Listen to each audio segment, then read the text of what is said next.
comment là, t'es bien? Ouais, ça va. Alors pareil, pousse, aspire. C'est bon, je me suis décoincé, sympa. Pascal Balducci, c'est lui qui a été le premier à implémenter un test incrémental sur tapis en montée, ce qui était très spécifique au trail. Le test est réalisé sur un tapis en pente à 15% fixe et toutes les minutes, le tapis accélère d'un demi-kilomètre/heure. 40 secondes encore à ce palier à 9 à l'heure.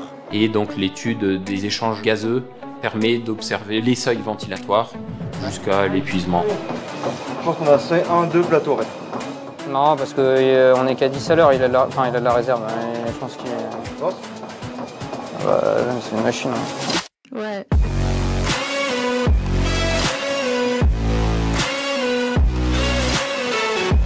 C'était vraiment des valeurs que je n'avais jamais explorées. J'avais jamais fait de test physiologique et qui me semblaient importantes de faire au moins une fois. 11 à l'heure. Et puis là, vous avez vu les débits ventilatoires. Donc là, 180 litres, c'est ahurissant.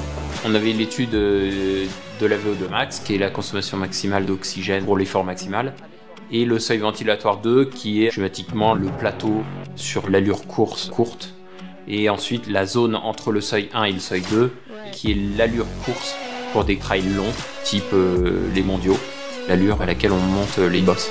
Allez, allez, ça passe à 12,5 là. Allez, tu t'accroches. Allez, allez, allez. Super. Bravo. Bravo, bravo. Principale chose que j'ai sortie de ces tests, c'est de me faire confiance, de savoir qu'en fait mes ressentis étaient extrêmement corrélés, notamment à mon seuil 2. C'était très très progressif et puis là, boum.